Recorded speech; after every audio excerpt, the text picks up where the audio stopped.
Un petit cours sur la fête de Hanouka. Je vais tout de suite rappeler les halachot dans quelques instants. En fait, on a commencé à en parler juste quelques minutes tout à l'heure. Et on va revenir sur les halachot au fur et à mesure. Donc, la Gemara dans Shabbat, page 21, nous enseigne Maï Hanouka, c'est quoi Hanouka? Alors, la Gemara nous dit, ça dure 8 jours, ça commence le 25 Kislev. On ne doit pas y prononcer d'oraison funèbre. Donc, s'il y a un décès, il n'y a pas d'oraison funèbre. On ne doit pas jeûner. D'accord? Pourquoi? Parce que lorsque les Grecs, on revient pendant la période du deuxième temple, à l'époque des Asmonéens, moins 168 à peu près, lorsque les Grecs ont pénétré dans le temple, ils ont profané toutes les huiles. Et par miracle, c'est le miracle de Hanouka qu'on connaît tous évidemment, et ben on a retrouvé une petite fiole d'huile qui reste allumée pendant 8 jours. Quand les Asmonéens ont pris le dessus et ils les ont vaincus, et ils ont retrouvé cette fiole d'huile sur laquelle, d'ailleurs, il y avait le sceau du grand prêtre, du Kohen Gadol, et le Maral de Prague, donc ça c'est le Talmud dans Shabbat à page 21, et la fin du Talmud déjà, elle devait rester allumée qu'15 jours, par miracle elle est restée allumée pendant 8 jours. Le Maral de Prague nous définit les choses, on l'avait déjà expliqué la semaine dernière, c'est le Nishmat Pinchas ben Moshe Miriam. On avait expliqué que les Grecs, de par leur interdiction, donc qu'on n'étudie pas la Torah, qu'on ne pratique pas le Shabbat, la circoncision, d'ailleurs on m'avait dit que ce sont les initiales de Rocher, ils ont voulu amener, il y a eu 4 exils, là on est en pleine période du 3e exil, l'exil grec, ils ont voulu obscurcir les yeux des enfants d'Israël. Et Rocher, en hébreu, ce sont les initiales de Chet qui représentent Rosh Chodesh. Ils ont voulu enlever la néoménie. Rosh Chodesh, c'est le début du mois. S'il n'y a plus de Rosh Chodesh, eh ben, on ne sait plus quand est-ce ton Pessah, Shavuot, Sukkot, Kippour, Rosh Hashanah. Ensuite, le Shin de Rocher, l'obscurité, c'est Shabbat. Et Kaf de Rocher, l'obscurité, ça donne Kritat Berit, la Brit Mila, la circoncision. D'après le Maral de Prague, c'est clair. Ils ont voulu couper. Et c'est ça la philosophie depuis Platon et Aristote. Ils ont voulu couper le lien qu'il y a entre Dieu et les enfants d'Israël. En disant, c'est l'homme qui doit penser le monde, c'est l'homme qui doit penser la société. Et donc c'est comme si on voulait casser ce lien, couper ce lien. Qui a voulu casser ce lien? Les Grecs. Ça c'est l'exil grec.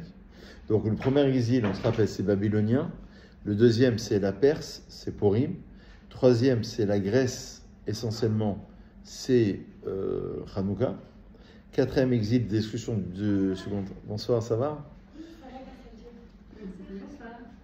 Le 4e exil, qui est celui de Esav et de Édom, c'est celui de la destruction du second temple par les Romains. Ils n'ont pas empêché les sacrifices aussi? Oui, alors il y a eu le problème avec les sacrifices. Ils ont même installé une idole, ça pendant l'exil grec, donc Hanouka, dans le Beth Amikdash, et surtout ils ont approché un porc pour montrer qu'il n'y avait pas de sainteté, donc comme si qu'on voulait casser ce lien avec Akadosh Baruch Hu, avec Dieu. Voilà. Donc ça c'est vraiment, voilà, pour avoir une idée générale. Tout à l'heure on a expliqué, alors pour ceux qui étaient forts en maths, on a commencé à expliquer que au total, si on comptabilise, donc Hanouka signifie inauguration parce qu'on a inauguré de nouveau le temple. Hanouka signifie aussi, ça vient de la racine du chinour, parce qu'ils ont voulu nous casser cette transmission avec nos enfants, nos petits-enfants, les écoles. S'il n'y a plus de transmission, mais il n'y a plus de Torah, puisqu'il n'y a plus de jeunesse, il n'y a plus, ces futurs parents ne pourront plus transmettre à leurs enfants. Donc Hanouka, ça vient aussi de la racine de chinour, de l'éducation. Et Hanouka, c'est aussi Chanou Bekafé. On divise le mot en deux. Ils ont campé, ils se sont arrêtés de combattre. Café le 25. Kaf c'est 20 et He c'est 5. Ça fait allusion au 25 Kislev. Maintenant, il y a plus que cela. C'est que si on comptabilise le nombre de nérotes, de bougies, on disait tout à l'heure Jonathan, de Hanouka, il y en a 36. C'est-à-dire 8 bougies, plus 7, plus 6, plus 5, plus 4, plus 3, plus 2, plus 1, ça fait 36. Si on rajoute le shamash, un shamash par soir, une bougie en plus qui va nous servir parce qu'on ne peut pas utiliser la lumière. On va tout de suite faire les halachot. Normalement, la lumière de Hanouka est réservée à la mitzvah. S'il y a une coupure d'électricité, je peux pas l'utiliser, cette lumière. Elle est réservée à la mitzvah pendant une demi-heure. En fait, la halacha, c'est d'allumer. Pour les Chabad et Ashkenaz, ils allument au coucher du soleil. Pour les Sfarad, donc selon nous, on allume à la sortie des étoiles. Le top, on peut mettre une bougie, on peut mettre une autre huile. Toutes les huiles sont cachères, toutes les bougies sont cachères. Mais la préférence est donnée à l'huile d'olive. Pourquoi? Parce que c'est le seul symbole qu'on a gardé après la destruction du temple. C'est le symbole de la Hanoukia, de la Menorah en fait. Est-ce que s'il nous en reste, on peut l'utiliser pour le lendemain? Oui, on a le droit. Si c'est resté allumé pendant une demi-heure, Oui. on peut changer de mèche, ou même avec la même mèche, si on le souhaite, et rallumer avec. Ça, il n'y a pas de problème. Si c'est resté allumé une demi-heure, d'après la stricte halakha, ça peut paraître bizarre. Si quelqu'un doit partir de la maison, parce que normalement, il faut rester une demi-heure devant la Hanoukia. Alors, ça peut paraître long, une demi-heure. Qu'est-ce qu'on va faire? Ouais. De préférence. Pourquoi? Parce que normalement, on fait des chants devant la Hanoukia. On fait une petite étude. Ceux qui sont en groupe, ils font même une danse. Le but étant de rester quelques instants. Pas, on allume et ensuite on va regarder la télé. C'est pas très cavode, d'accord? Donc on allume, on fait une petite étude. D'accord, on fait des prières aussi, sur des prières pour nos otages, pour les soldats, pour des malades, etc. On allume le shamash. Après, ça part de gauche à droite ou de droite à gauche? Alors c'est simple. En vérité, on allume toujours la lumière du jour.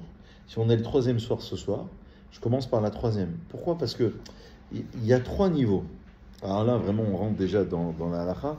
C'est que le premier niveau, c'est que si quelqu'un il est en prison, si quelqu'un il est captif, par exemple, ou alors il est dans une maison éloignée, il a un seul chauffe-pas, et ce soir c'est le 7e jour, il allume une bougie, il a fait la misa. C'est selon la halakha stricte, je parle. Il allume une bougie, il a fait la misa. Après, la Gemara dit, et c'est un concept alors, qui est intéressant, dont on va parler, il y a un concept de méadrine, de faire un hidour. Hidour, ça veut dire qu'on va embellir la mitzvah. Ce concept. Et après, on va l'embellir une seconde fois. Donc, on va embellir à partir du moment où chacun va allumer sa Hanoukia. Dans le rite Ashkenaz, c'est ce qu'ils font. Sfarad, on allume tous pour un pour tous. On allume une Hanoukia pour tout le monde, toute la famille. Ashkenaz, c'est une manière d'embellir, et c'est écrit dans le Talmud. Chacun, s'ils sont 4 dans la famille. J'ai déjà vu ça, des gens qui prennent autant de Hanouki Exactement. que de personnes. Exactement. Ouais. Et après, pour filles et garçons. Et après, Méadrin, Mina Méadrin, un deuxième idour, deuxième embellissement de la mitzvah. On voit que ça se passe autour de la beauté, parce que le combat contre les Grecs, c'était aussi la beauté du corps. Il y avait la philosophie, il y avait la culture. Nous, on n'est pas contre cette beauté, cette culture, cette philosophie. L'essentiel étant de la ramener dans le judaïsme. C'est la seule nuance. C'est-à-dire que cette beauté, on ne va l'utiliser pas à des fins extérieures, comme la beauté, je ne sais pas moi, d'un monument par exemple. L'essentiel, c'est de le ramener à sa source, dans la divinité, dans la spiritualité, de ne pas la couper de sa source. C'est pour ça que certains vont être attirés par une certaine beauté. Cette beauté, on dit des matriarches qu'elles étaient belles, par exemple. Quel est l'avantage de savoir qu'elles avaient une beauté? Alors le Maharal de Prague, il explique que la beauté des femmes, la beauté des matriarches, la beauté de Esther pour la fête de Purim, c'est pas une beauté qui est éphémère, qui est juste extérieure. C'est qu'en vérité, il y a une beauté aussi intérieure. Sinon, ça n'a pas de sens. C'est pas, ça a juste un temps et malheureusement, voilà, ça s'arrête avec le temps. Il faut ramener cette beauté extérieure pour essayer de la ramener dans son origine, dans son intériorité. C'est ça important. C'est la beauté de Hanouka. D'ailleurs, dans les sphirotes, alors après, il y a plusieurs niveaux de compréhension, mais dans les sphirotes, c'est Hod. Hod, c'est la splendeur, notion de beauté. Il y a 10 sphirotes, 10 sphères d'émanation de Dieu. Dieu se révèle de 10 manières différentes, et à chaque fête correspond une sphira. Par exemple, tout Bishvat et tout Bé'av, bon après il faut faire un cours, j'avais fait déjà un cours il y a quelques années dessus, c'est Yesod par exemple. Chochma, Bina, Da'at, Donc, mais après, il faut expliquer, c'est un peu compliqué. C'est Rosh Hashanah qui est pour Sukkot. Après, il faut l'expliquer. Dans ce thème-là, pour Hanouka et Purim, c'est Hod et Nessar. Nessar, ça veut dire la victoire ou l'éternité. Ça, c'est Purim, parce qu'on a vaincu Aman. Et c'est la seule fête qui reste pour l'éternité, même à l'époque du Mashiach, c'est Purim. Parce que c'est là où le mal disparaît, c'est vraiment l'anéantissement du mal, c'est Amalek, c'est Aman. Et Hod, c'est de ramener la beauté dans l'intériorité, c'est Hanouka. Alors on a dit qu'il y a une troisième manière d'embellir la mitzvah, c'est de rajouter des lumières. Ça veut dire le premier soir une bougie, deuxième soir 2 bougies, jusqu'au 8e soir 8 bougies. D'après Beth Hillel, ça c'est la halakha, elle est comme ça. Mais il faut savoir que selon Beth Shammai, dans le Talmud, dans Shabbat, page 21, page 22, il y a cette indication selon laquelle c'est en ordre décroissant. Beth Shammai, ils disent non, il faut allumer le premier soir 8 bougies, après 7, après 6, et le dernier soir 1 bougie. Alors, il y a plusieurs manières de voir les choses. Beth Shammai, eux, ils disent, il y a 2 raisons dans le Talmud. On va suivre une raison, et ils disent qu'il faut le rapprocher des sacrifices de Sukkot. Parce qu'à Sukkot, on approchait 13 animaux pour, je crois que c'est 13 boucs là-bas, après 12, après 11, après 10, en ordre décroissant. Et il dit, en fait, comme il y a une juxtaposition, ce Béné Issachar qui dit comme ça, entre la fin des fêtes en Parashat Emor, et juste après c'est marqué, la Halot Ner Tamid, on parle de la Hanoukia, donc il dit que pour observer le 25 Kislev Hanouka, il faut s'appuyer sur la dernière fête. Or, la dernière fête, c'est Sukkot. Donc, selon Beth Shammai, c'est un ordre décroissant. Alors, on pourrait voir aussi, peut-être en pensée juive, dire que Beth Shammai, ce qu'il veut, c'est de partir de la pluralité, donc du chiffre 8. Chiffre 8, d'après le Maharal de Prague, c'est la liaison avec l'infini. Chiffre 7, c'est dans le monde. Voilà, exactement comme en maths, l'infini, c'est la liaison avec Dieu. Ce que les Grecs ont voulu faire, c'est couper cette liaison. Mais lui, Beth Shammai, selon la pensée juive, c'est qu'il veut revenir, c'est l'idéaliste, c'est un niveau supérieur. On suivra la halakha à l'époque messianique, selon la position de Shammai. Shammai lui dit, il faut revenir à l'unité. Donc le but, le 8e jour, c'est 1 bougie. Nous, on a suivi la halakha dans ce monde-ci, selon la position de Hillel. Pourquoi? Parce que Hillel lui dit, ben non, il faut rajouter de la lumière. Ma'alin Bakodesh, Ve'en Moridin, c'est écrit dans le Talmud. On met d'abord le talit, ensuite les téphilines. Pourquoi pas l'inverse? Parce que le talit, il n'est pas kadosh, il n'est pas saint. Les téphilines sont appelés kadosh, parce qu'il y a les parchemins à l'intérieur, écrits par un sofer, par un scribe, etc. Donc ça veut dire qu'il faut monter dans la kedusha. Donc selon lui, la kedusha, c'est la sainteté. 1 bougie, 2 bougies, ensuite 8 bougies. C'est une manière d'augmenter la lumière et de monter dans la kedusha. Donc il y a 3 niveaux. Selon la halakha stricte, encore une fois, j'allume 1 bougie chaque soir et j'ai fait la mitzvah.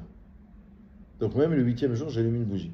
Si j'ai pas, voilà, quelqu'un se retrouve un soir de Hanouka, il est seul et puis les magasins sont fermés, bon normalement il faut allumer très tôt, vers 17h30, 17h40, sortie des étoiles, au moins une demi-heure, avec de l'huile d'olive, avec une mèche.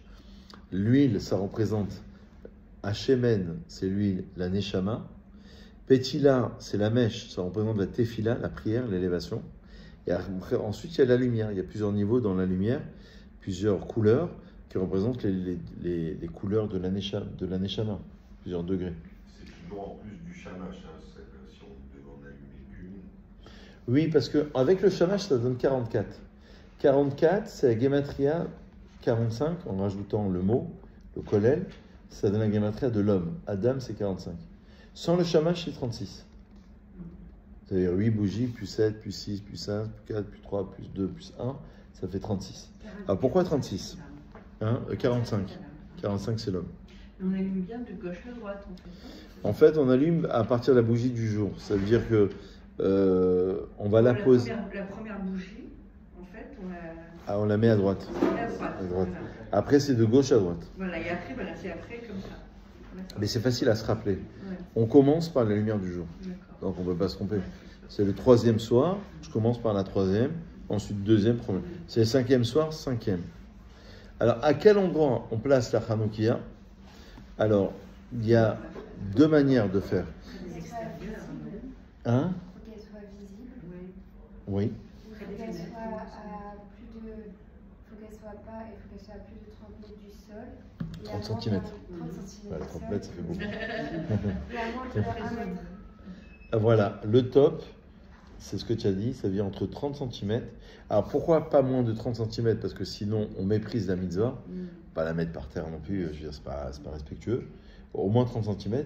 Et comme cette table-là, c'est à peu près moins d'1 mètre. Mais c'est ce que je me demandais quand Damien a vu ça. Après, j'avais vu sur internet, ils vendaient des belles Hanouka, mais énormes, comme ça. Alors, selon la halakha, ça marche aussi. L'essentiel, c'est que ce soit moins de 10 mètres à partir du sol.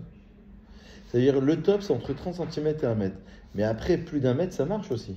Les Chabad, Mais- ils allument. Bah oui, Ouais. ouais. Même 2 mètres, 3 mètres. Mais l'essentiel, c'est que ce soit moins de 10 mètres du sol. Parce que sinon, on arrive à moins voir la Hanoukia. Le but étant de diffuser la lumière à l'extérieur. Donc, il y a deux manières de faire. Soit j'habite à un étage pas très élevé, moins de 10 mètres, donc deuxième étage à peu près, au troisième étage, ça dépend des immeubles. À ce moment-là, j'allume la Hanoukia face à la mezouza. Donc pas, Non, pardon, l'inverse. J'allume la Hanoukia à la fenêtre pour que les gens puissent voir. Oui. Soit j'habite à un étage élevé, auquel cas, bah, sauf s'il y a des gens dans l'immeuble d'en face qui risquent de voir, mais c'est pas le cas et que les gens ils ferment leur volet, etc. Eh ben, je vais allumer la Hanoukia face à la mezouza, devant la porte d'entrée. Ouais. Ça veut dire soit on est à moins de 10 mètres. De hauteur donc. Oui, exactement, par rapport à la hauteur. Et à ce moment-là, on allume. Donc tout dépend dans quel étage on habite en fait. Exactement. Moins de 10 mètres du sol. Voilà. Donc deuxième étage, troisième étage à peu près, c'est à la fenêtre pour diffuser le lumière. Parce que le symbole, c'est d'amener de la lumière de l'intériorité, comme la menorah dans le temple, vers l'extériorité. Alors il y a 36 bougies qui correspondent aux 36 traités du Talmud, qu'ils ont voulu enlever le Talmud. Il y a ceux qui disent que 36, c'est quoi dans la Torah, Jonathan? 36 fois le mot or. Or, ça veut dire la lumière, ou aura. Et il y en a qui disent que Ashrei Ha'am Shekachalo, dans Tehilim 144, heureux soit le peuple, heureux le peuple qui jouit pour lui. Pour lui, c'est pour Dieu. Et lui, ça s'écrit lo, lamed vav, 36, ça fait 36. Il y en a qui disent aussi que lorsqu'on écrit totalement le mot Hanouka, pleinement, donc le chet de Hanouka avec chet yud tav, le nun de Hanouka, nun vav nun, donc pleinement le mot Hanouka, chacune des lettres, ça donne 646, qui forment la valeur numérique de Talmud de Babylone, Babli, et Talmud de Jérusalem. On a deux Talmuds. Il y en a qui disent aussi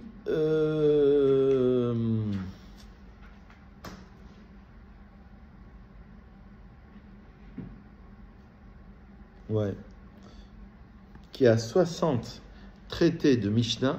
Donc ils ont voulu enlever la Torah écrite et la Torah orale. Donc c'est pour ça qu'il y a des allusions sur la Torah écrite et la Torah orale.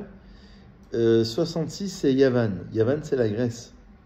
66 en valeur numérique. Il y a 6 grandes parties dans la Mishnah et il y a 60 traités de Mishnah.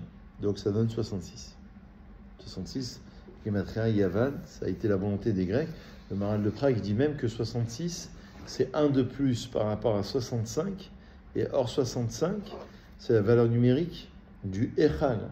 Echal, c'est l'endroit où on entrepose le Sefer Torah à la synagogue, qui correspondait à une pièce dans le temple, dans le Beth Amikdash. Donc c'est comme si qu'ils voulaient avoir l'emprise 66 sur 65. Yavan sur le Echal. Il y en a qui disent aussi que Hanouka, c'est Gematria combien, Jonathan, comme on a dit, Maître Capello? Ça donne 89. Dur, hein.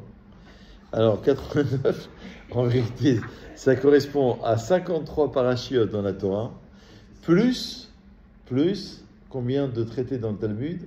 36. Bravo. Donc, 36 plus 53, le compte est bon? 89. Et 89, c'est la valeur numérique de Hanouka. Donc, tout ça, ce sont des symboles. D'accord? Assez intéressant. Des petits symboles, hein, voilà, juste pour comprendre que la volonté de la Grèce a été d'enlever voilà, tout ça. Et il y a plein d'autres explications, mais pour aller à l'essentiel, on dit que d'après le Bnei Issachar, Jacob, troisième des patriarches, il est mort à Sukkot, le 15 Tishri. Et il a été enterré, alors là il faudrait faire un cours, j'ai déjà fait un cours dessus il y a quelques années, il a été enterré 70 jours après. C'est écrit dans la Torah.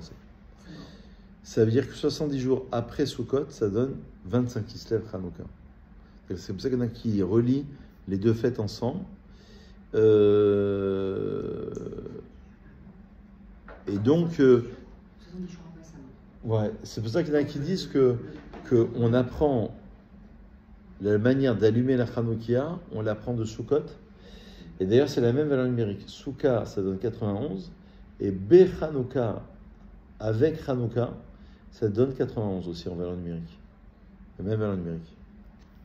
Quelque part, ça se fait dans la maison, quoi. Exactement. Exactement. Il y en a qui disent que aussi 91 plus 89, 180, Hanouka et Souka, ça plus les deux fêtes, ça donne la valeur numérique de Yaakov qui donne 182. Bon, grosso modo, si vous voulez, pour dire les choses plus simplement, Sukkot, c'est la fête qui vient après Hanouka, c'est la fête qui vient après Sukkot. Donc c'est pour ça qu'il y a un rapprochement entre les deux. Par exemple, Yaakov qui est mort à Sukkot et qui est enterré 25 Kislev, 70 jours après. Il y a aussi ceux qui disent Tachev Enosh At Daka, ça veut dire que tu rendras le jugement de l'homme ad Daka jusqu'à Daka, d'après le Tzpar Tzedek. Et bien en vérité, c'est 25 qui se lève. Daka, c'est valeur numérique 25. Ça veut dire que, d'après le Tzpar Tzedek, c'est un commentaire, il dit que le jugement qui a commencé à Kippour se termine à Daka, et Daka, ça donne 25. Il se termine à Hanouka. C'est ça que certains dans la Chassidut, Rabbi Nachman de Breslev, par exemple, fait le lien en disant que on a Kippour, on a une chance après, il faut refaire un cours à Hoshana Rabbah pendant Sukkot, et on a une dernière petite ouverture, parce que le symbole, à Hanouka, parce que le symbole de Hanoukia, c'est d'allumer un endroit qui est bas, 30 cm, à partir de 30 cm, à partir de ça. C'est-à-dire que c'est comme si on amenait la lumière qui se déversait de la Ima Aza et de Zahanouva. Ça veut dire qu'il y a une notion de Nachal. Nachal, c'est 89 aussi en Gematria, avec le Kollel. Et ça donne Hanouka aussi. C'est comme si on a amené une lumière qui était très haute. Voilà, prenez un exemple plus simple pour comprendre ce que je dis. Quelqu'un qui est perdu dans la vie. D'accord? Il ne fait plus rien, ni Shabbat, ni rien, ni Kippour. En vérité, lui, peut-être qu'il lui faut une lumière d'un grand sadique qui vient le rallumer. C'est la lumière de Hanouka. Donc, en fait, il ne faut pas une lumière qui soit à son niveau ou juste au-dessus. Il faut très haute lumière. C'est-à-dire que lorsqu'il va rencontrer le tzaddik, la rencontre va durer 1 minute, 2 minutes, 5 minutes. Et ben, il va trouver les mots pour lui rallumer cette flamme, lui raviver cette neshama qui est en lui. Et donc, c'est l'idée de Hanouka, c'est qu'on éclaire Tikkun Olam, la réparation du monde. On éclaire le monde. On l'allume vers l'extériorité. Et on allume un endroit qui est relativement bas pour allumer cette lumière à ceux qui sont les plus écartés, les plus éloignés. C'est cette idée. Et il y aurait un lien, pardon, excusez-moi, il y aurait un lien entre les fêtes de Tishri et Hanouka, Oui. dans l'idée de la réparation. Oui. Ah oui. Ah oui, bien sûr. Je Alors, regardez. Aux fêtes de Hanouka, on pourrait trouver cette lumière. Enfin, Ah oui. Voilà, on serait... Ah oui, bien sûr. Ben, regardez, prenez un exemple simple. À Sukkot, on approche au total 70 sacrifices qui correspondent aux 70 nations.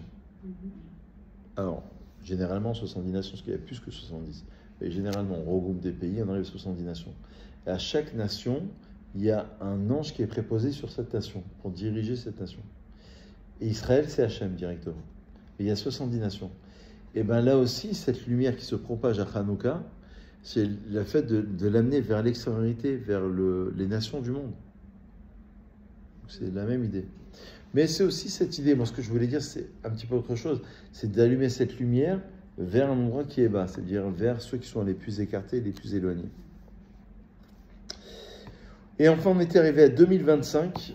2025, c'est pas l'année 2025, ça peut, pourquoi pas, si vous voulez aussi.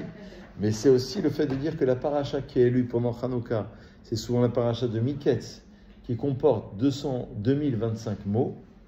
Or, 25 Kislev plus 8 fois le mot ner, puisqu'il y a 8 jours. Ner, c'est la bougie. Ner, c'est 250. 8 fois 250. Ner, la bougie, ça fait 2000. Plus le 25 Kislev, ça fait 2025. Ouais, une petite allusion, plein de guématriotes pour... voilà. Question, il y a un nombre d'étoiles minimum ou quand on peut commencer à allumer 3 étoiles, comme Shabbat. Comme Shabbat. Comme Shabbat. Et pour Shabbat, on allume bien sûr la Hanoukia avant. Alors, pour vendredi soir, bonne question. On allume d'abord la Hanoukia, dans laquelle on va mettre, et après Shabbat, dans laquelle on va mettre un peu plus d'huile. Pourquoi? Parce que il faut que ça puisse rester allumé jusqu'à une demi-heure après la sortie des étoiles. En semaine, ben, tu allumes à l'heure, et voilà. Mais là, comme tu allumes bien avant le coucher du soleil, parce que tu dois l'allumer avant Shabbat, je dirais même vers 4h30 à peu près, 16h15, 16h20, et on pourra ensuite partir à la synagogue, que ça reste allumé jusqu'à au moins 18h, 18h10. Donc, il faut mettre plus d'huile.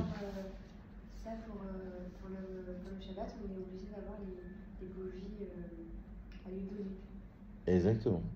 On peut pas avec... À une bougie normale, elle reste pas allumée autant de temps, tu as raison. Non, non. Ça reste allumé peut-être 40 minutes, 45 minutes maximum. Ouais, tu as raison. Il y a aussi autre chose. Pour samedi soir, il y a... Chez nous, il y a toujours des petites embrouilles de toute manière. Si c'était simple, ça se saurait. Il y a rien. La vie, elle est... Donc, il y a une différence entre la synagogue et la maison.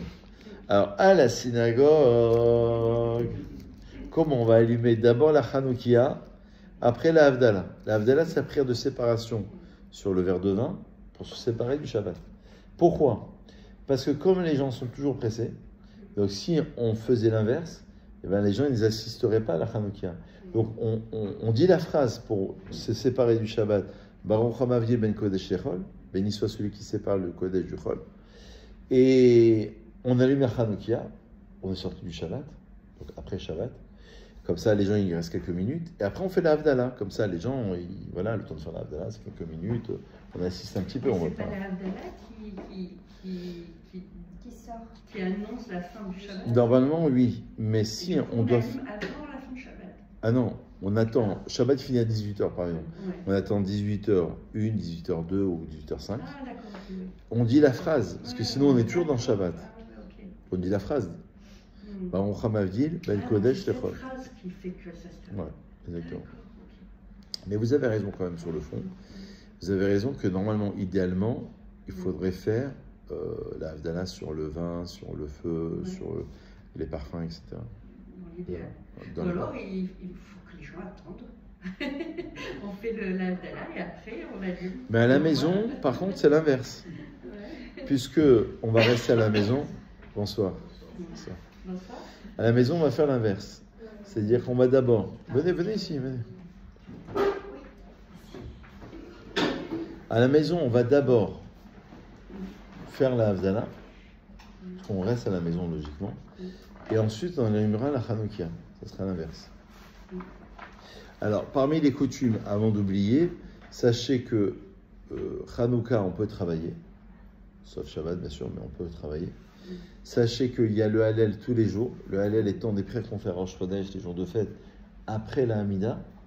Le Hallel sont des textes de psaumes, on loue Hachem, on fait une louange à Dieu, on remercie Dieu du miracle, parce qu'il y a une victoire militaire quand même. Vous savez que Yehudit, en fait, ça se fait avec une femme, et Purim c'est avec une femme. Purim c'est Esther, la reine Esther, et Yehudit, qui signifie la juive, elle a coupé la tête du général Holoferne. Et quand elle a coupé la tête, elle a enivré avec du lait, vous savez, le lait chaud ça endort, le vin. Une fois qu'il était bien cuit, elle lui a coupé la tête, elle a sorti la tête, et évidemment, c'est comme ce qui se passe aujourd'hui en Israël. Une fois que tu coupes les différentes têtes, l'armée elle se dissout, quoi. Enfin, il reste toujours un problème, mais ça reste moins par rapport au... Le fait qu'il n'y a pas de Yom Tov, c'est parce que c'est une fête rabbinique. Oui, comme Hanouka et Purim. Parce que Purim, il y a un petit plus à Purim, c'est que c'est pas interdit de travailler. Si quelqu'un doit aller travailler, ça tombe un lundi, un mardi, un mercredi. Mais c'est un petit peu déconseillé à Purim, c'est un petit plus, parce qu'il n'y a pas de signe de bénédiction du travail effectué. Alors qu'à Hanouka, c'est vraiment autorisé. D'ailleurs, à Purim, il y a un repas, le Mishté, alors qu'à Hanouka, il n'y a pas de repas. Après, si on veut faire un repas, on peut le faire. Hein? Il y a un repas à Michelet. Oui, mais c'est pas un repas obligatoire. Ouais. Parce que c'est Shabbat. Ouais. Mais en semaine, il n'y a pas de repas obligatoire. On peut faire des bonbons, des gâteaux, des trucs. Mais il n'y a pas d'obligation. Alors que Yom Tov, il y a un repas le soir et le midi. Shabbat, il y a 4 repas obligatoires. Hanouka, il n'y a pas de repas obligatoire. C'est fait autour de la feuille d'huile, autour du symbole de la lumière, etc. quoi. Voilà. Qu'est-ce qu'on beignets, dit? c'est quoi? C'est un minac, c'est... Les beignets, parce que ça se fait avec de l'huile, c'est juste un minac par rapport. C'est un minac du père du Rambam, Rabbi Abraham, qui est donc, il a au moins 800 ans, il a peut-être plus que 800 ans, mais au moins en tous les cas, parce que ça se fait avec de l'huile, c'est le symbole de l'huile. Parce que l'huile aussi, il se mélange pas.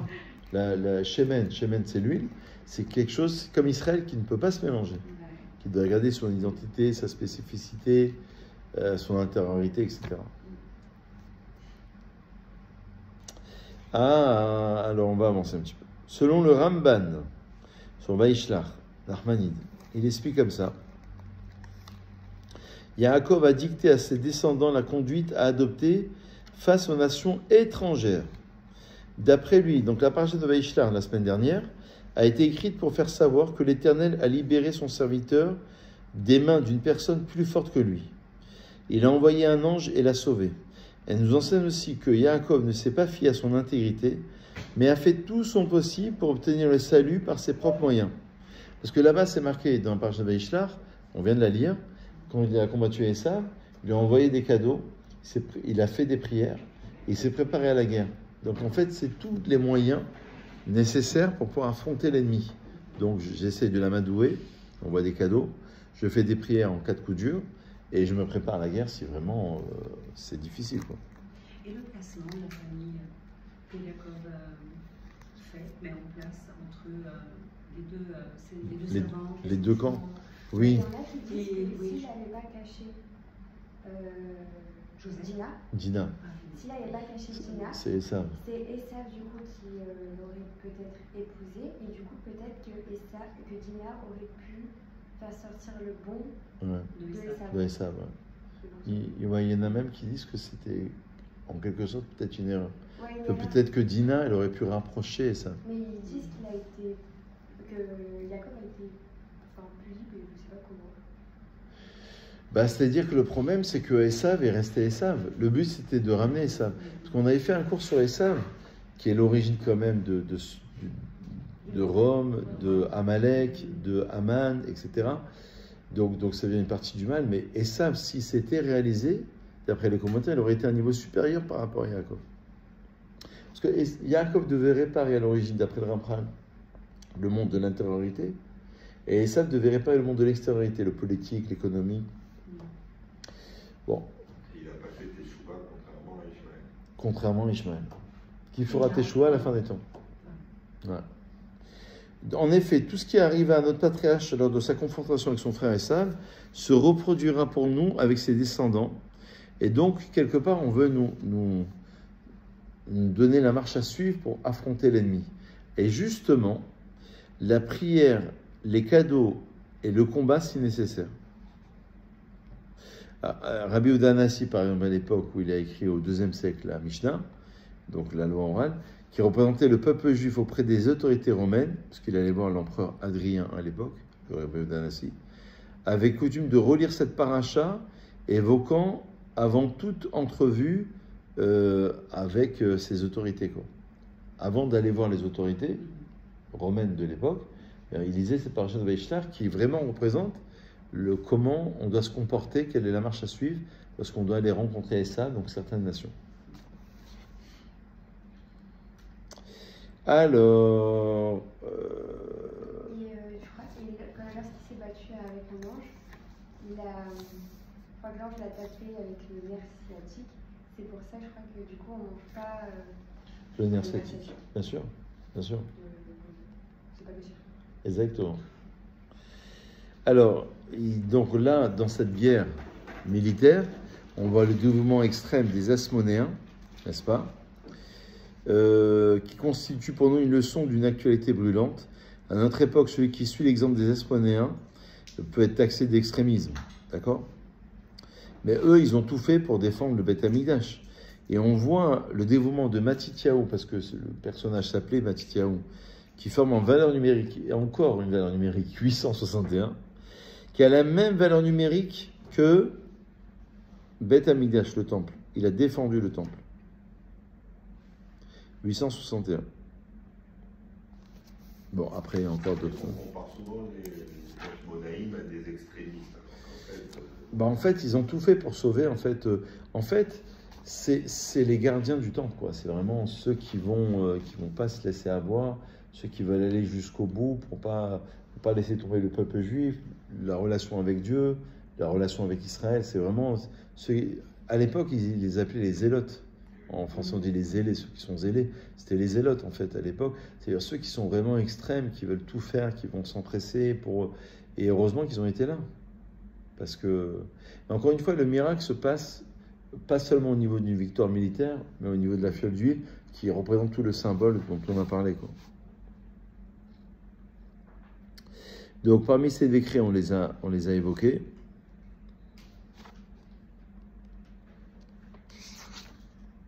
Voilà. Ah oui, alors ça, il faut que vous connaissiez un midrash. Alors, au niveau de la halakha, juste avant de faire le midrash, on sort la Torah tous les jours à la synagogue.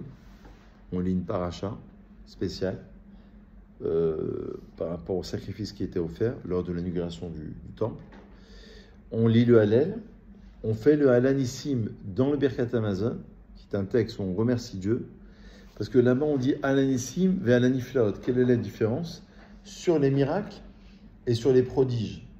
On dit, c'est la même chose, miracle, prodige, c'est-à-dire les miracles. En fait, c'est dans la prière du remerciement, du modim, de la Hamida, et dans le Birkat Hamazon. Alors, on a fait la halakha hier soir. Si quelqu'un a oublié de dire Halanissim, dans le Birkat Hamazon, il ne doit pas refaire.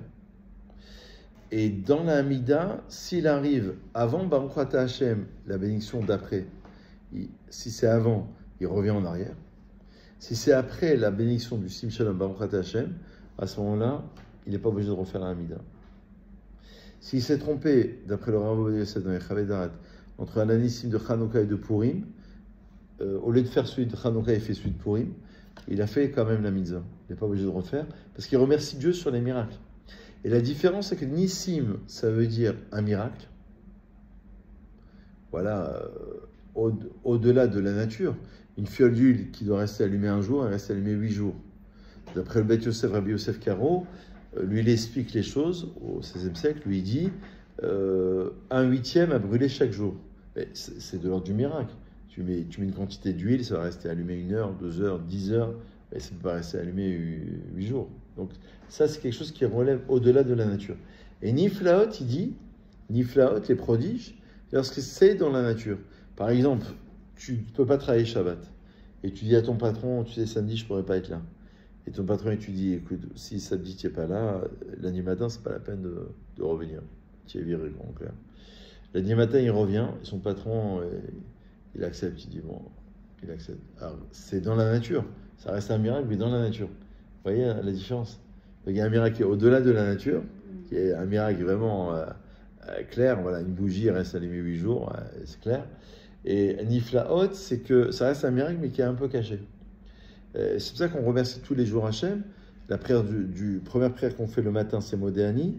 Modim, dans la Hamida, c'est on te remercie. Et d'ailleurs, c'est le seul texte où on lit un remerciement. Pendant la Chazara, la répétition de la Hamida, quand l'office on dit Modim, nous on dit Modim. On le remercie de pouvoir le remercier. En fait, tout est remerciement. D'ailleurs, Yehudi, le juif, s'appelle Yehudi, c'est celui qui remercie.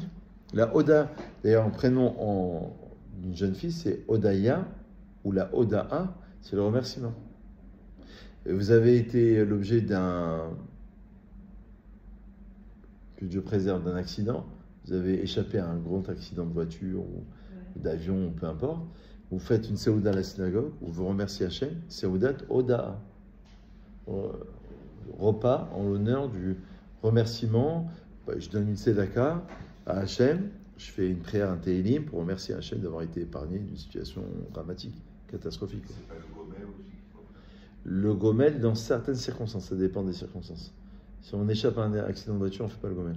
Parce C'est que pas institué. Au niveau de la santé,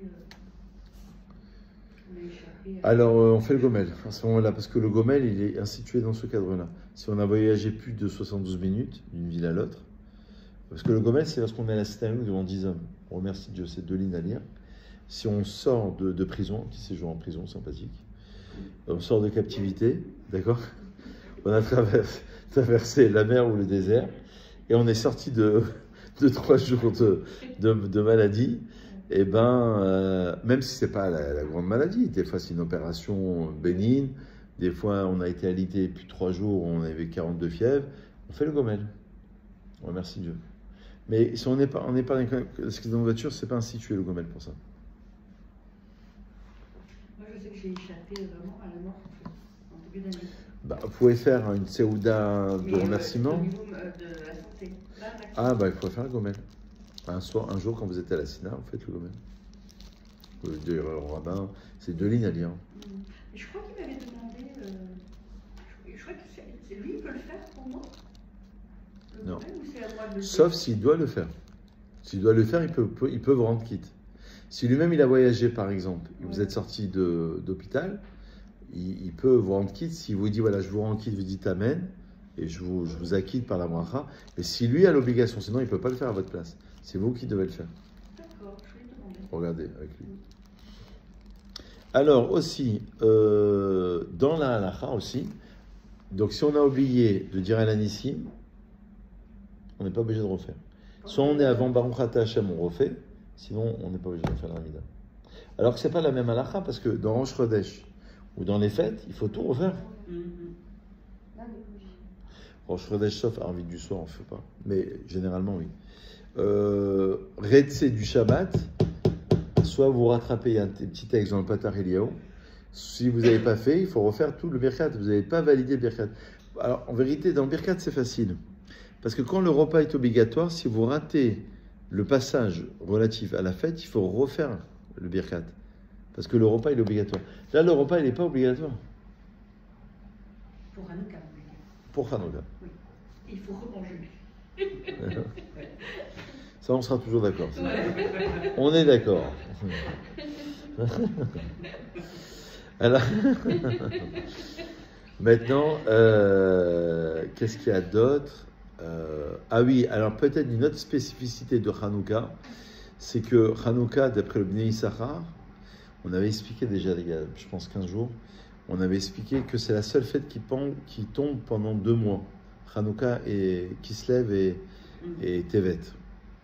Alors pourquoi? Parce qu'on arrive au top des nuits les plus longues, et à partir de Hanouka, les nuits commencent à diminuer d'1 ou 2 minutes. C'est-à-dire c'est le symbole que la lumière l'emporte sur les ténèbres. Et Tevet, c'est le mois de janvier à peu près.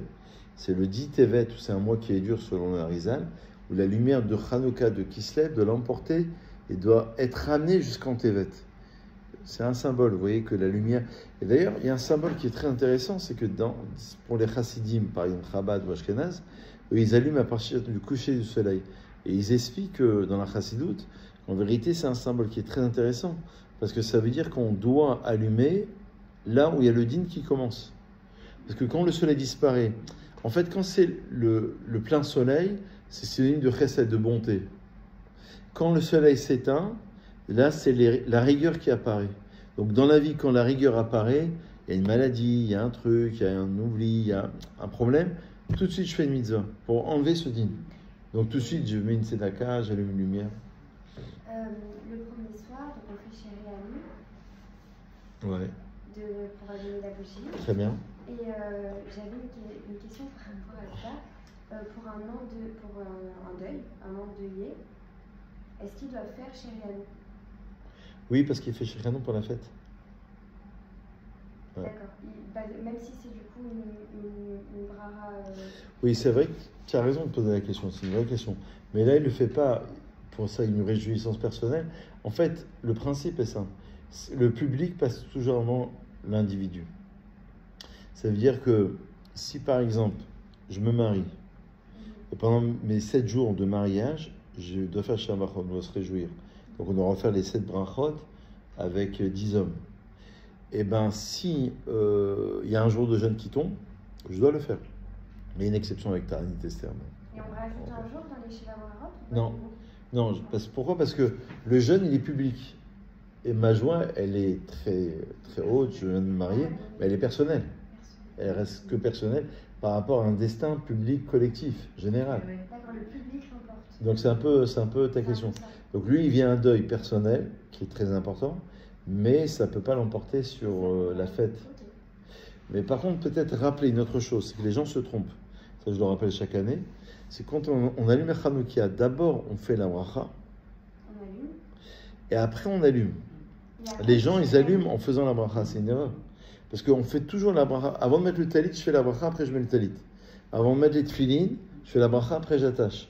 Avant de faire le loulav, je fais la bracha, après je fais le loulav. Avant de boire un coca, je fais la bracha, après je bois. Je ne bois pas en faisant la bracha, quoi. Et pour allumer la bouche de Shabbat? Toujours avant pour les Sfaradim.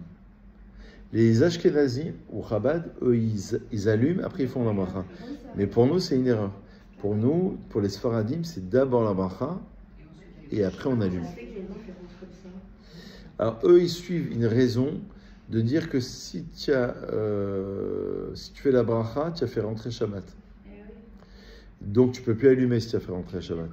Nous, on dit que non, on fait une condition par an, que surtout pour l'été, plus l'été que l'hiver, j'allume en vue du Shabbat, mais je n'ai pas encore fait rentrer Shabbat. C'est-à-dire j'allume. L'acte alors qui est plus important, enfin, entre guillemets, plus important, c'est d'abord l'acte qui... Ouais, vous avez raison. Est-ce que c'est la bénédiction ou l'acte qui va imposer? Ouais, vous avez raison. Mais en vérité, pour nous, c'est plutôt le fait de dire que la bracha n'engage pas l'entrée du Shabbat. Ah bon? Non. Ah, En hiver, oui, parce qu'on allume juste avant l'entrée de Shabbat. C'est tellement tôt que... Mais en été, par exemple, Shabbat, en réel, il rentre à 20h dans les synagogues. Donc on suit l'heure de la synagogue. 19h45, 20h dans ces ans-là. J'ai toujours pensé que du moment où on allumait... Enfin, on allumait la... Alors si, à condition que tu fasses une condition une fois par an. C'est-à-dire une fois par an, tu fais la condition que tu ne fais pas rentrer Shabbat en allumant. Par exemple, regardez, un exemple simple. Il allume à partir du plag, il y a un temps minimal à partir duquel il faut allumer. On ne peut pas allumer vendredi à 2h par exemple, et ensuite aller au travail. Il allume à peu près, il faut regarder les heures précises, mais à peu près 1 heure avant la véritable heure. C'est ce qu'on appelle le plag à Mincha. Donc, admettons, il allume... Non, quelques minutes... Non, alors, on parle d'autre chose. 18 minutes, c'est le temps maximal à partir duquel il faut allumer le Shabbat. C'est-à-dire, le coucher du soleil est à 17h, c'est 16h42. Donc 16h43, je ne peux plus allumer, Shabbat et rentrer. Donc maximum, c'est 16h42 ou 16h41, on va dire. Voilà. Mais par contre, si quelqu'un il veut allumer et ensuite prendre sa voiture pour aller à la synagogue, mais il est avant Shabbat, il n'est pas pendant Shabbat.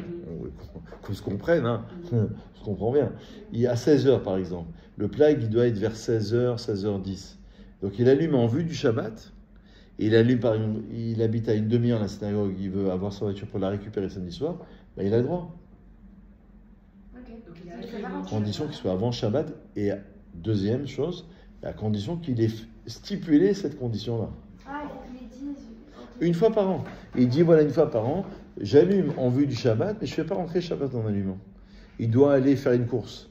Il a peur d'être juste. Il doit descendre un ascenseur, il habite au 15e étage. Donc il veut aller à la synagogue. Il veut éviter de descendre 15 étages, etc. etc. Et pourquoi c'est qu'une seule fois par an? On ne peut pas faire ça tout le temps? Parce que c'est suffisant. Ça veut dire que du moment que je l'ai verbalisé, c'est suffisant de dire que je le verbalise. Je n'ai pas besoin de le verbaliser tout le temps, parce que j'ai acté le fait. Plusieurs fois dans l'année, quoi. Ah, si on le souhaite. Ah, voilà, d'accord. Mais minimum, c'est une fois par an. D'accord, je pense que c'est que une fois par an. Non. Donc en fait, c'est la bracha une fois par an, avec cette intention-là, Ouais. en disant ça.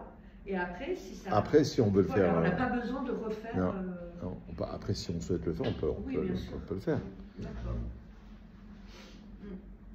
Donc, on fait 3 brachot le premier soir, 2 brachot les autres soirs. On fait la bracha, ensuite on allume. Une fois qu'on a allumé le premier ner, on peut dire le texte Aneot, Ala, Alou, Anou, Madikin. D'après les commentaires, il y a 36 mots. Alors nous, on a rajouté des mots, c'est pour ça qu'il y en a plus que 36. Mais à l'origine, il y en avait 36 qui correspondaient aux 36 bougies. D'ailleurs, dans les livres de Kabbalah, il est même enseigné que ça correspond aux 36 heures pendant lesquelles il y a eu Or Ganuz, la lumière.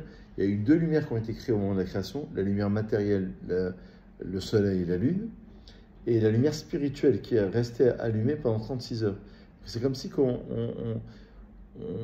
un vendredi soir, d'ailleurs, quand on rentre, il y a une prière à faire en regardant les nérotes. C'est comme si on allait se rendre plus sage, embellir la mitzvah, le fait de voir les nérotes. Il y a une mitzvah de voir, en fait. C'est comme si que ça allait nous éclairer. D'ailleurs, c'est marqué dans les textes, c'est marqué qu'en regardant Chormat Adam Ta'ir Panav aussi. Et on va s'enrichir, on va se rendre plus sage, avoir plus de Chorma, etc. Voilà. Oui, parce que je crois qu'il y a une différence entre la création en Bereshit, la création du monde, et je crois qu'il y a deux reprises, il y en a une, c'est la création du jour, c'est ça? Oui. Et l'autre, c'est la création de la lumière. Ah oui, bien sûr, bien sûr. Donc il doit bien y avoir, en effet, je me demande si les Chassidim, ils ne sont pas plutôt sur ce truc. Ah oui, bien sûr, bien sûr, bien sûr. En fait. Qu'est-ce qui en fait? C'est Roni. Roni? Ah. Donc ne pas sanctifier, ils ont interdit le Rosh Chodesh, la néoménie juive.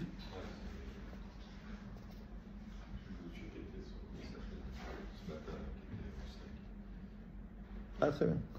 Afin d'entraîner ainsi l'abolition pure et sainte du calendrier hébraïque et de toutes les fêtes juives, dans le but délibéré d'assimiler les juifs et de les amener à adopter le calendrier usuel avec les différentes fêtes païennes. Donc ce qu'ils voulaient, c'était enlever. C'était les assimiler. Amis du soir, bonsoir. Ça va? On est presque à la fin du cours, mais c'est très bien. Ah ben, c'est bien. Pas depuis le début, ça. Hazak. Ça va? Ah, Hazak, ça fait plaisir. Hazak. Hazak. Ça va? Alors, dans les interdictions, on parlait de Hanouka, bien sûr, parce que c'est dans une semaine. On disait que les Grecs, ils ont interdit plusieurs choses, et parmi lesquelles, en fait, le Rosh Chodesh. Alors, s'il n'y a plus de début de mois, on ne sait plus quand est-ce que ça tombe, Pessah, Shavuot, Sukkot, etc. Ils ont voulu interdire le Shabbat. C'est aussi enlever le lien. D'accord? Cette idée, voilà, ils disent comme ça. Cette idée se retrouve dans le mot Yavan, désignant la Grèce. Et c'est les mêmes lettres que Noï, la beauté. Donc ils ont voulu enlever ce lien avec les Juifs. Et bien sûr, le troisième, c'est la Brit Mila. Brit Mila, c'est la circoncision, bien sûr. Non, ce que je voulais vous dire, c'est autre chose. Je voulais vous citer un Midrash. Voilà. Midrash Rabbah dit que les Grecs ont obligé les Juifs à inscrire sur les cornes de bœuf. Donc, c'est vrai qu'il y avait beaucoup d'agriculteurs à l'époque, donc ils avaient des animaux, etc. Qui n'avaient aucun lien avec le Dieu d'Israël. El Anouchelek Be'eloke Israël. Ils pensaient ainsi déraciner la religion et la foi juive, notamment au sein de la jeune génération pleine d'énergie. Donc ils voulaient tout déraciner en fait.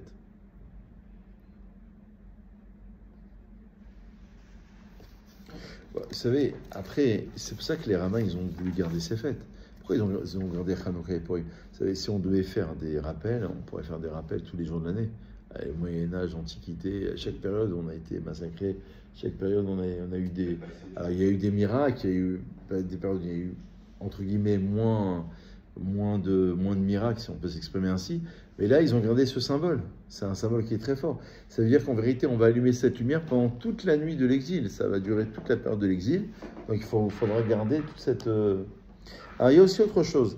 Le grand principe de Hanouka, c'est de diffuser la lumière. C'est pour ça qu'on pose la Hanouka à l'extérieur.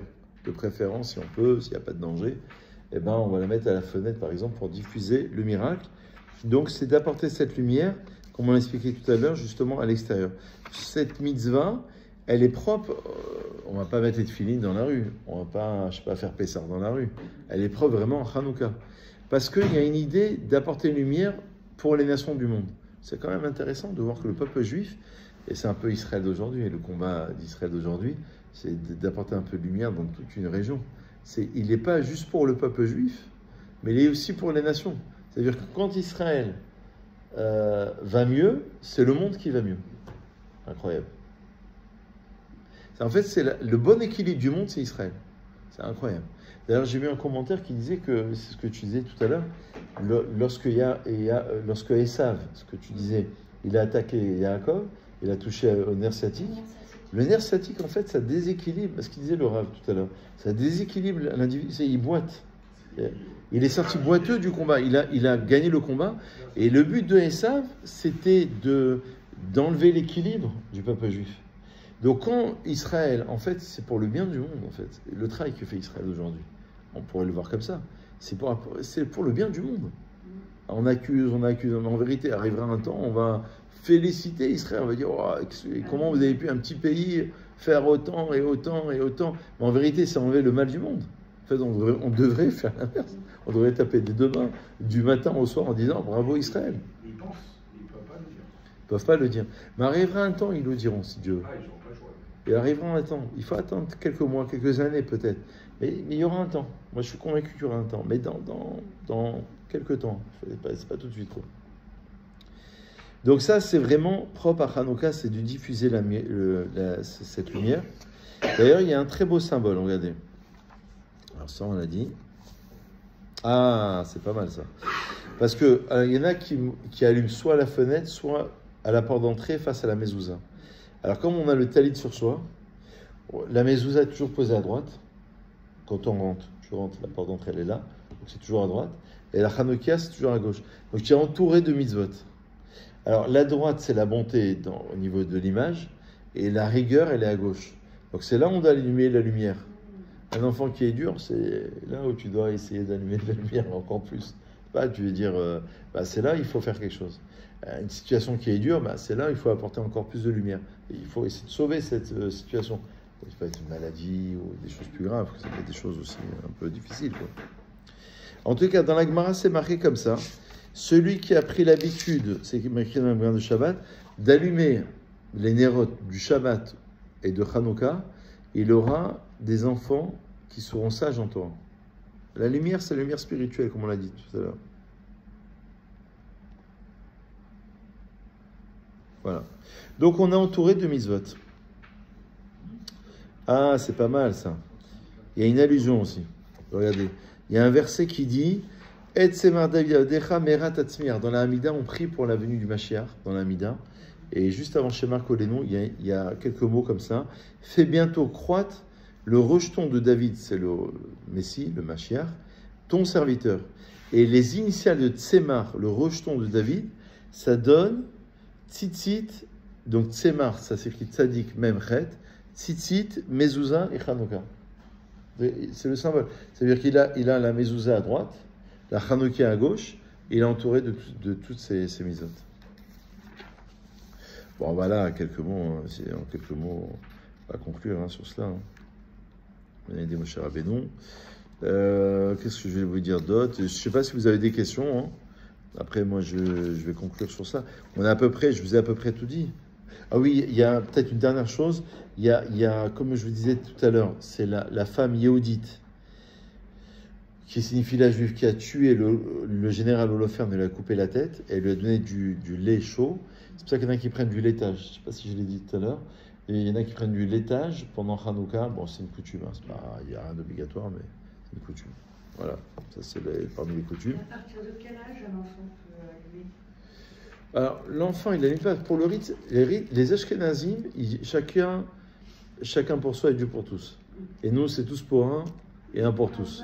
Les Ashkenazim, Chacun il allume sa Hanoukia. Donc même une jeune, même les Néros du Shabbat d'ailleurs, chez les Chabad ou Ashkenaz, bah, ils allument même s'ils ont 6 ans, 7 ans, 8 ans. Nous on allume, c'est le père de famille qui généralement allume pour sa famille. Maintenant il y a une halakha quand même intéressante, puisqu'on est aussi dans les halakhot, c'est que si le père de famille, admettons, parce qu'on a le droit de travailler pendant Hanouka, il part en déplacement, il est à New York, hôtel 5 étoiles, il est bien, il est bien. D'accord? Bon, il y a sa femme qui est restée à la maison, d'accord? Il y a sa femme qui est restée à la maison. Deux pièces. Si, en 2 pièces, au moulin. Donc, situation extrême, hein, vraiment extrême. Donc, si sa femme, elle allume, lui, il n'est pas obligé d'allumer. S'il veut, il peut allumer la Hanouka, mais sans bracha. Pourquoi? Parce que la mitzvah, c'est d'allumer chez soi à la maison. Et là, intéressant. Imaginez-vous un exemple plus simple. Il est, comment on appelle ça? C'est les gars qui tournent, qui vendent les commerciaux là. Il est en déplacement, d'accord? Il est à Vichy, d'accord? Vichy, Miskin. Bon, peut-être il peut acheter une bougie. Mais bon, à Vichy, moi j'étais ramené à Clermont-Ferrand quand j'étais jeune. Bon, c'est des endroits un peu le Puy-de-Dôme, d'accord? Bon, il y a des synagogues et tout, mais bon, c'est pas ouvert matin, midi et soir, donc c'est un peu écarté, quoi. Donc il est jeté entre guillemets là-bas. Sa femme, elle le rend quitte. Mais elle ne le quitte pas, évidemment. D'où la chanson Ne le quitte pas. Moi j'aurais une question. Ouais. J'ai appris, je ne sais pas si c'est vrai ou pas, Ouais. on utilise une bougie avec de l'huile, et Voilà, qu'on peut pour ce utiliser soir. la même